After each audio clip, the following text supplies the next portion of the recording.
Hi friends, welcome to Joshima சமையல். Tea கடை கஜடா எப்படி பண்ணுறதுன்னு பார்க்கலாம்.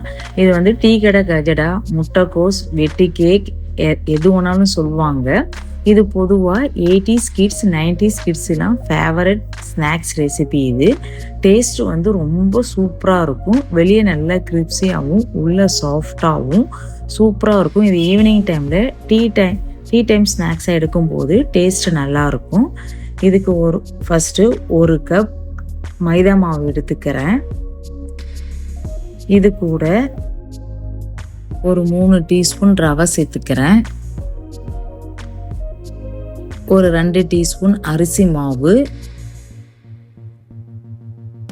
ஒரு பிஞ்ச் உப்பு, ஒரு பிஞ்ச் பேக்கிங் சோடா, ஒரு அரை கப் சர்க்கரை மிக்ஸி ஜாரில் சேர்த்துக்கோங்க. ஒரு 3 ஏலக்காய். இதை நைஸாக அரைச்சிட்டு வந்துட்டு இது கூட ஒரு முட்டை சேர்த்துக்கிறேன். சேர்த்து இதையும் அரைச்சிட்டு வந்துடலாம்.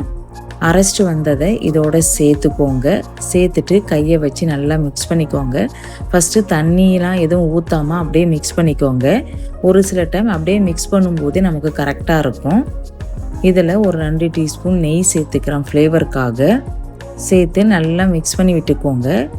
உங்களுக்கு இது கரெக்டாக இருந்துச்சுன்னா அப்படியே விட்டுருங்க. அப்படி சப்போஸ் ரொம்ப டைட்டாக இருக்கிற மாதிரி இருந்துச்சுன்னா ஒரு ஸ்பூன் அளவுக்கு பால் சேர்த்துக்கோங்க. காய்ச்சி ஆற வச்ச பால் ஒரேடியே சேர்த்துறாதீங்க, டக்குன்னு தண்ணியாகிடும்.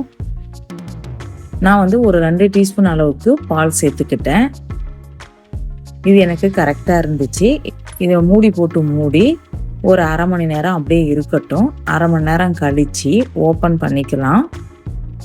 ஓப்பன் பண்ணிவிட்டு இதை நல்லா கையை வச்சு பிசைஞ்சு விட்டுக்கோங்க.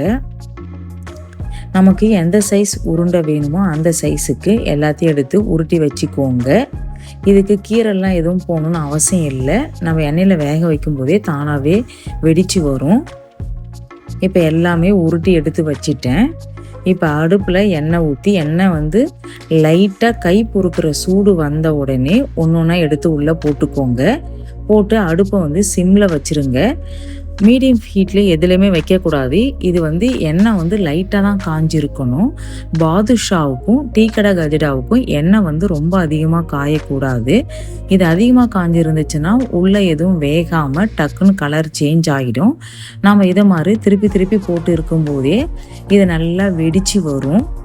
பார்க்குறதுக்கு ரொம்ப சூப்பராக இருக்கும். வெளியில் நல்லா கிரிப்ஸியாகவும் உள்ளே நல்லா சாஃப்டாகவும் சூப்பராக இருக்கும். ஈவினிங்கில் டீயோட வச்சு சாப்பிடும்போது டேஸ்ட் வேறு லெவலில் இருக்கும்.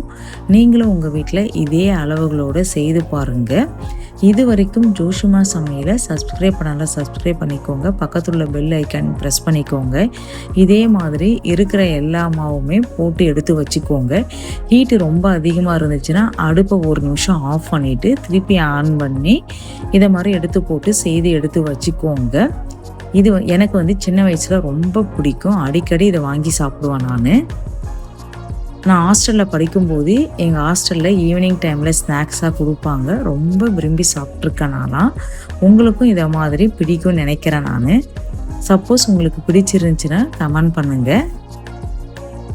நீங்கள் ஒரு முறை வீட்டில் செய்தீங்கன்னா திருப்பி போய் கடையில் வாங்கவே மாட்டீங்க. அவ்வளோ டேஸ்ட்டாக இருக்கும். இது ஒன்று உடச்சி காமிக்கிறேன் பாருங்கள். வெளியில் நல்லா கிரிப்ஸியாக எவ்வளோ சாஃப்டாக இருக்குது பாருங்கள் உள்ளே. Okay, bye. Thank you friends.